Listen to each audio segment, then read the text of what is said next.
For the longest time, I actually wanted to do this video, I think years back, since I started video and just figuring out what I want to do with all this stuff, with video and things like that. And it always lands to wanting to hear people's story, because I believe that through our stories, through our experiences and our journey, it's one of the best ways that you get to know people.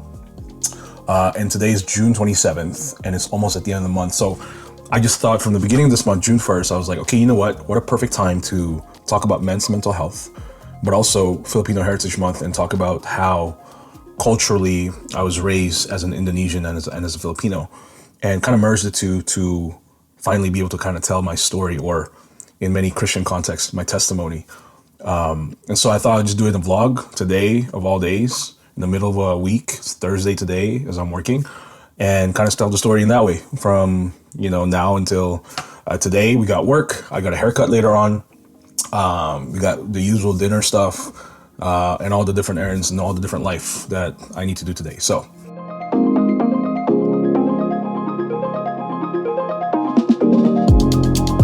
I think it's only fair to talk about where I was born, which is Indonesia, and specifically Jakarta. I was born and raised there, but when I was 9 years old, particularly around May 1998, that was when Indonesia was just going through some crazy times. Many call it the Riot of 98, Jakarta Riot 98. I've heard it called Kerusuhan if you're Indonesian. But it was essentially just the fall of a corrupted government that's been in reign for 3 decades. And it just surfaced a lot of uglies of Indonesia. Now, as usual, as we've seen over history, there were students that were just angry. They were upset with how things were. The economy was being destroyed. People were jobless, and this created riots. Among those who were really fighting for the good fight, there were just people that were just wanted to destroy stuff. And to give you context, my dad was a pastor, but his full-time gig and job was a human resource consultant. So he was paid pretty well. Like, he was doing a lot of human resource training and conferences for companies like Honda, different car companies there, governments. So we were living a pretty good lifestyle by the time I was born. The neighborhood where we live was this area called Kelapa Gading, and it was pretty like a good neighborhood, lots of rich neighbors, and for that time at least, and for even today, currently in Indonesia, there were a lot of Chinese Indonesians that were just successful, and they had a lot of money, and they were rich as well. And so during that time, obviously with the economy being what it is, the Chinese Indonesians, particularly the businessmen and those who were in these elite neighborhoods, were targeted. And it was kind of sad, because there were so many, like, even you hear stories of rapes towards the Chinese Indonesian girls and women. There were people that were killed. There were people that were hurt, burnt down their homes and cars, and Indonesia was a wreck. Now, again, luckily with the line of work that my dad did, and also being a pastor, that also made him the target at that particular time, just because we were living in this neighborhood. He was also a Christian, a pastor, and he was successful, and so he was sort of categorized in that way. But luckily my dad he often traveled, and so at that point, he was just like, you know what, it's time to sell everything, and it's time for us to move. And so he's been traveling often to US, so he has his visa, but my sister and I and my mom had to request a visa. Luckily, it was easy. Next thing you know, we were packing, we were selling things. The only thing I remember was selling my PlayStation 1, and I was just having a hard time with that. But we sold everything, man, and within, it was quick. Within, I won't say a month, we were out of there, and we were on our way to New York City.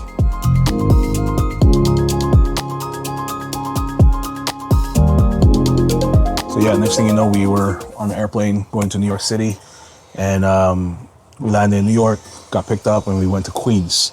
And we were in this apartment with like 3 other families. It was tight. We only had 1 room for 4 of us. But I love New York City. I started going to school there, and I think I was just excited to be in the United States, the American dream. And so I didn't mind like the small apartment and all that, and I was in school. I remember getting bullied though, because obviously I didn't know any English then. But yeah, I was just kind of enjoying it.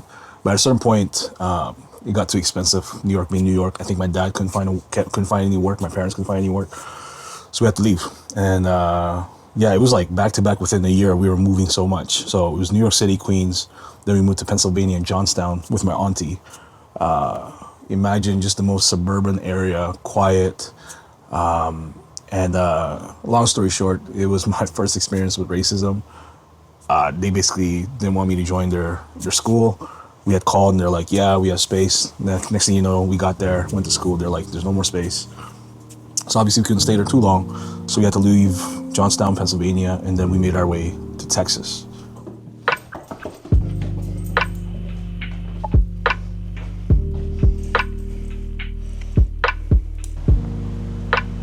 So now here we are in Houston, Texas. And you know, I loved it. It was the closest weather, obviously, to Indonesia. Jakarta was hot, mind you, the hurricane. And this is where music started for me. I fell in love with music. I joined band. I remember I thought joining band was, you know, drums, guitar, and bass, but it wasn't. It was actually like marching band. And so the cheapest instrument that I could get was the French horn. Sit, Kobe. So the cheapest instrument I could get was the French horn, and I found it really unique looking, and I stuck with it, man. And I got really good. Started doing all these competitions, all state. Weekends I would be doing concerts, you know, doing classical, and then I mean, long story short, my life was music for about 6 years there. And I picked up trumpet, started doing jazz, just loving the whole vibe, the whole community, you know, drumline kind of feel, kind of vibe. And so because I was doing all these competitions, I was in the radar of a lot of college recruits. That's just how crazy it was in the US. And I was shaking hands with college recruits. They were saying, hey, you know, if you keep it up, by the time you get to college, we can figure out school and all that. And, you know, we'd love to have you and join our school and all that. And it was like scholarships, right? It was crazy, and everything was just clicking, man. I was loving it. And then, you know, this whole time, my dad's a pastor, and we were there being supported by one of the local churches.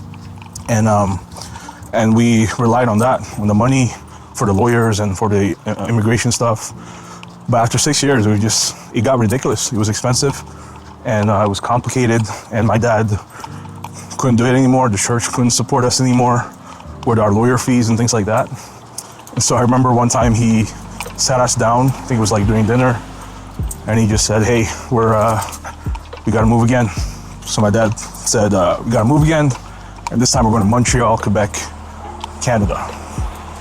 And I remember I was confused, I was bitter, I was asking him questions like why, what happened? And he just said God told him to go to Montreal, to go to Canada. And all I could think about was like igloos and snow all year and ice, and it got me really down, man. I remember I think that was my first introduction to God, being this close to my life. Because I was like, who is this God who wants to control my life? Here I am doing all these great things with music, and I'm on my way up, you know what I mean? And now it's about to get destroyed because of this God. But what was I gonna do? And the way that we had to come into Montreal, Quebec, Canada was as an immigrant, as a refugee. So we packed our bags again, sold everything, bought, you know, left everything, and then we had to hop on a bus, went to Buffalo, New York. Oh man, it was a real refugee house. It was actually a church with bunk beds. We had to be there for like 3-4 weeks. The last week my mom couldn't take it, and we decided to get a hotel.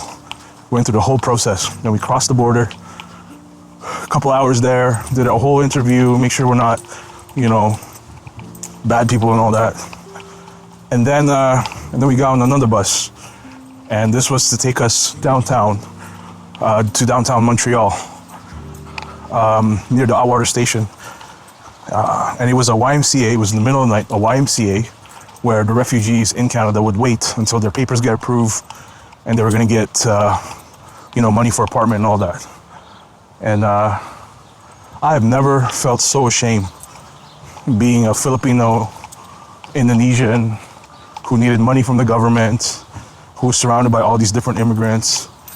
I felt like I was too good for them, you know what I mean? And I hated it, man. I remember being there for 2 months in the Atwater area, and I was so prideful that at one point, there was like the last couple of weeks I was there, a few weeks actually, I would like refuse to eat the meals just because I was embarrassed, I was ashamed.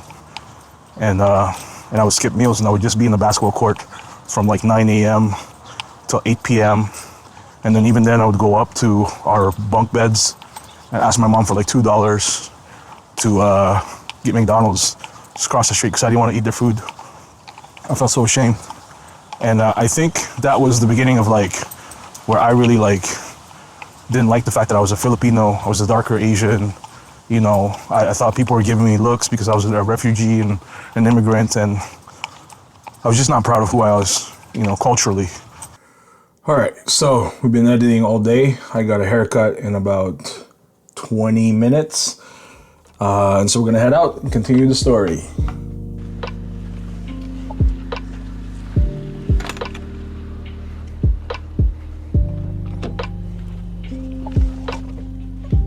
Long story short, I don't want to make it too long, but through that YMCA, my dad found my home church for the longest time, which is Evangel Pentecostal Church, and I started playing the trumpet there and got involved. But church was still routine, you know what I mean? Church was still like a thing that I just go to on a Sunday. And for the longest time, for years and years and years, this anger and this doubt and this whole thing with God, I think, grew to be worse. And I would be in church just, to be honest, man, I was in church just to show off. Like, I just wanted to play music. I love music. And it was the last thin line between me and God. I guess like it was God's way of just keeping me nearby by using that love, that passion for music to keep me around church, to keep me around good people. And then it was school.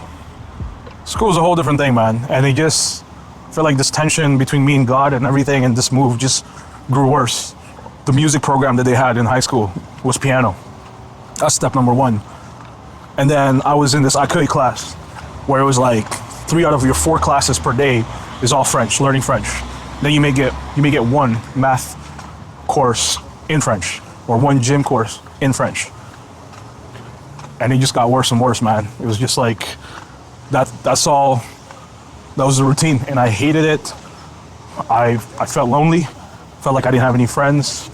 And even the class that I was in, it was all with these immigrants again. And like now we got like Pakistani, Koreans, you know, like Indians, Asians. And I was just like, I don't want to be associated with these people. Now, mind you, the Pakistanis and all these immigrants become my best friends for years. But during that time, I was like, I didn't want to get associated with them, you know? All right, I just got here. It's haircut time. This is the guy right here.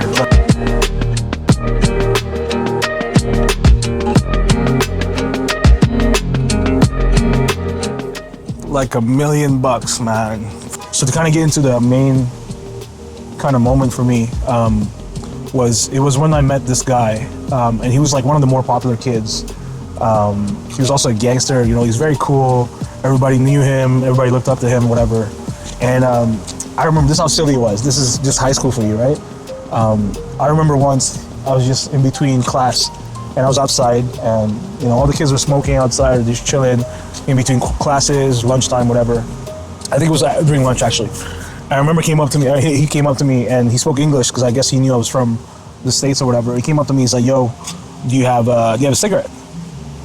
And I remember saying, no, I actually don't smoke. And he just kind of walked away, you know what I mean? But like, I was like, yo, this guy just talked to me, you know, one of the popular kid, whatever. And I remember coming home that day and I walked to the Couche-Tard, which is like a store, dépanneur. And I remember trying to buy a cigarette and this guy sold it to me. So I bought a cigarette and I kept it in my bag. I actually practiced smoking and so yeah, that's how I just kind of started smoking for years and years. But the point with that was I wanted to buy cigarettes so that the next time he asked me for a cigarette, I'd have one. And lo and behold, man, he asked me again one time, like maybe a couple of days later or a week later. And I was like, yeah, actually I got some smokes if you want. And from that point on, I started getting to know more of the kids that weren't in K.OmodoKreate class, just a regular class, and they were all willing to speak English. And I started getting to know this clique of gang, like of people, of Vietnamese, Cambodians, Filipinos, and just different people, right? And I started hanging out with them after school. Started hanging out with them. I was in the basketball team too, and just hanging out with them after basketball. I would hang out with them weekends as well, like hit up the parties, all the joints and stuff like that. I wasn't really into drugs, but I was drinking a lot with them. And it got to the point where I was just hanging out with them every day. And like, it was crazy because I couldn't even sleep without drinking. And I needed to drink to sleep. So I was drinking every night, going home late, and became like, but these are my brothers. These were my people. They were in a gang, like, but because I was with them, I was affiliated with the gang. And it got me in troubles too, right? It got me, because of that affiliation, the opposite gang was against us and we were close to each other. So I was surrounded by this kind of life, this kind of vibe, and of just drinking, smoking, being around drugs, being around gang members. being stopped by gang members, almost being killed by a gang member. But through that community, I found my ex-girlfriend, and we were in a relationship from the beginning, right? Because of them, I met her through there, and yeah, I don't want to go too long into it, but I ended up being with her for 5 years, and it's one of those things. This is why I always tell youth, man, in the beginning, like about relationships and about like premarital sex and just having sexual intercourse before marriage, before being under God, to do that is, for 6 years. I think from the first year that we were together, I want to say we both knew that we weren't meant for each other. Like, we were just in different fights. She wasn't in faith. Like, even though I was still having these like tensions and anger towards God and my dad and faith and all that. I was still in church, so that was still a big value to me. And even when I try to get serious a little bit here and there with my faith, like I try to invite her, it just never worked out, and it doesn't work. And I knew, like, we both knew from the beginning it was a bad relationship, but we kind of stuck to it because we were actively engaged in sex. The best way I can describe it is like, we knew we weren't good for each other. We knew that we shouldn't stay together, but because of sex, there was this glue between us, and we just couldn't let go of each other in many ways. And I was very immature emotionally. I was just immature in relationships. I was doing nonsense stuff. I was saying nonsense things, and I wasn't wise. I wasn't mature. But we were in that environment. We were in that relationship still for 6 years, all the way till college. We were so close together also because of our friends, because of those affiliates, those friends that I had. And it made it even harder for me to kind of walk away from that relationship for many reasons, because we were surrounded by the same people. Right at the tail end, I remember one of my friends coming up to me. We were drinking and stuff, and he said, like, yo, like, it's time to let it go, man. Like, she's moved on already. And this was, like, we weren't really fully broken off, but he was telling me, like, yo, he's already sleeping around, like, and these were my friends. These were my community. These were the people that I was with. And I felt betrayed. I felt alone again. I felt lonely. And, I was already an angry kid at that point. Like, I would come home drunk and my dad would see me and he would tell me, like, I just pray to God to keep you safe and alive. And I did all of that because of these people, this community, and my girlfriend, my ex-girlfriend then. And now I felt like my identity was completely cut off because I felt like the only people that I could rely on were no longer there, and they betrayed me. And it was rock bottom.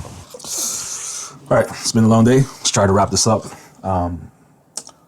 So yeah, that was the end of that relationship. And, obviously finding out something like that, like that one of your boy tells you that, she's been sleeping around, she's been seeing this guy. And we're still, in my head at least, trying to figure things out. And so for me, I kind of cut it off at that point. And, but, I was just feeling all sorts of different emotions and feelings. Like I felt betrayed.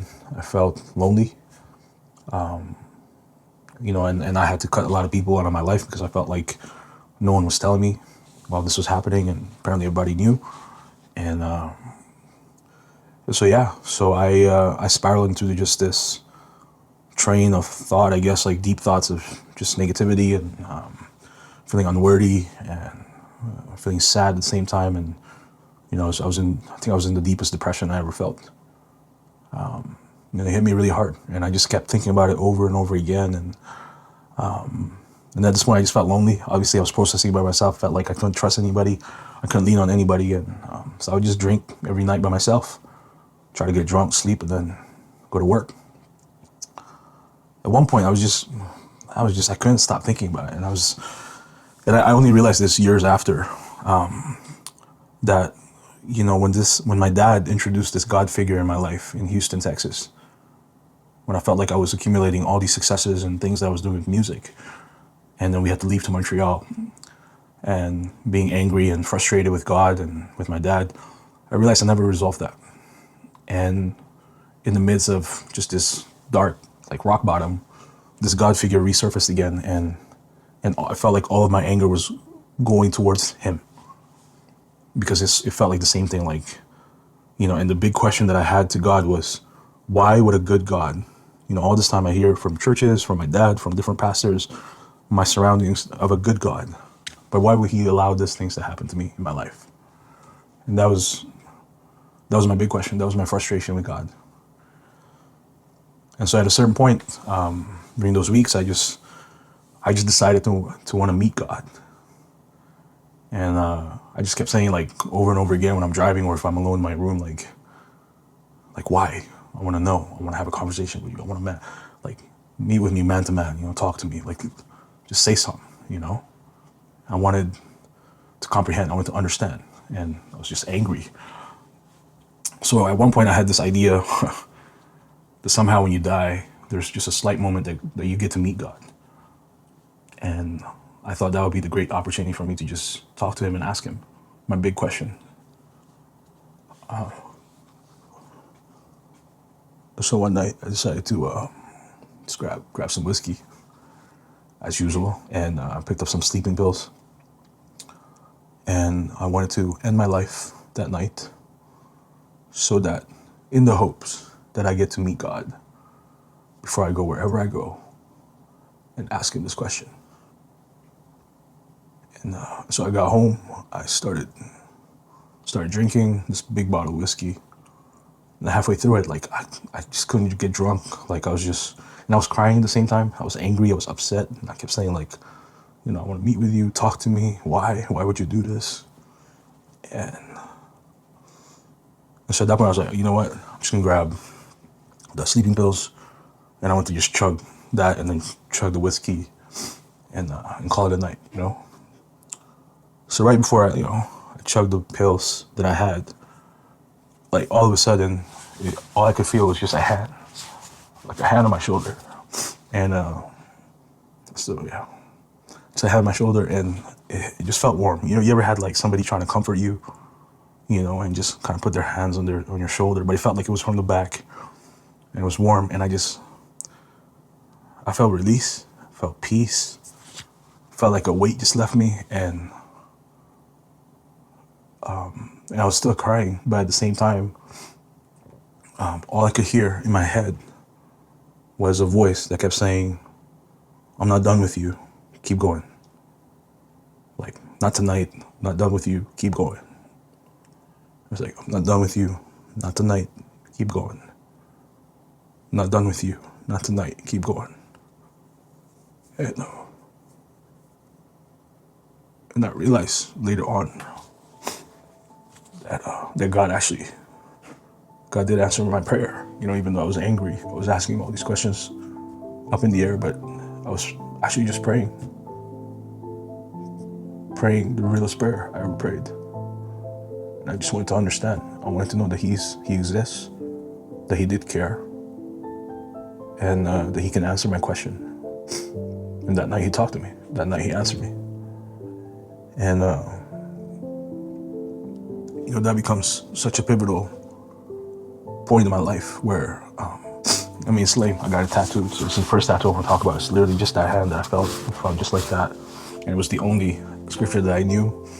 So I got it done in the Philippines that following year. You start traveling and you start getting healings and just focusing on my health and all that good stuff. And I wanted to get this done, and it was all I have there is, I don't know if you can see it, but John 3:16. And it was, for God so loved the world. And I understood in that moment that this simple scripture that we see all the time became real to me. And this God figure, the God of the universe, through his son Jesus, met me that night. And basically reminding me that I don't have to die. I don't have to, I didn't have to sacrifice my life to meet with him. I can meet him right there that night. And I just fueled everything about my values and everything that I care about now, from caring and loving about the next generation and youth, because I was a youth and I was a lost youth that was hungry for community, that was hungry for acceptance, that was hungry for someone to celebrate my skills and talents and my passion for music, that would give me opportunities like the people did in my life from, even Evangel Pentecostal I was talking about, Debbie Olster and the people that were there. That meant a lot to me, and I wanted to do that to the people that were coming up, the next generation. So just it grew this passion for youth. And I remember even a couple weeks after that, the youth pastor at Evangel had asked me like, yo, and this was a real conversation, like literally 2 weeks after, I think he was like, I've been playing music on stage, and he's like, some of these kids have been asking about you. Why don't you come out Friday nights and just kind of hang out with us? And I think they love it, and Friday nights is usually when I'm out with with the guys and just behind supermarkets getting drunk till 4 a.m. And, And so I replaced that with just going out to youth nights and just hanging out with these youth and caring for them. And I even remember the first Friday I came home and I was like, yo, God, like these kids are brilliant, they're smart, they know their Bibles better than me probably, like what can I offer them? And all I kind of thought about in my heart was just like, I wanted to protect them from the things that I had to go through so that they don't have to. And that they can meet Jesus without having to be the point where I was at, and I can do that. I can introduce Jesus to them. He just fueled me to know that, that there's a real God that wants to meet you. There's a God who wants to start a journey, a relationship with you. And, in this month for mental health, it's hard to say there's a cure for it, but I know that there's always someone who's going to walk with you through it. Who's going to have his hand on you and watches over you and want to give your life a purpose. It's precious. Your life is precious and it's filled with tons of purpose based off of your experiences, good or bad, your skill set, your smarts, your talents. Like there's just incredible ways that even now, my age, God is still using somehow, and I'm grateful for that, And it fuels my passion, my heart for those who have never met Jesus. So this whole idea of like outreach and introducing the gospel to people, it matters to me because I know how life-changing it is. And listen, your story may not be my story, but that's what I love about Jesus, because he finds his way to meet people, different people in my life, and hearing their stories continues to inspire me to know that he still is here, he's alive, and he's transforming people's lives like never before. And I'm not, listen man, nowhere near perfect, you know what I mean? But daily I'm growing to be a better husband, better friend, hopefully soon, down the road, maybe again, another opportunity to be a better minister, better pastor, better leader, better servant, better worker, but it's a journey. And so I just want to, before the end of the month, specifically talking to men out there, young men, know that you're not alone. And so I cherish people that are open about their mental health, and know that there's always someone to reach out to. You don't have to be stuck in your head. You don't have to be alone. You don't have to feel alone. And beyond that, even if you're physically feeling like you're alone, there's no friends around you. There's a God who created you, who wants to have a relationship with you, who wants to know that you're never alone, that you're loved, that your life is precious, and it's filled with purpose if you allow him to be in it.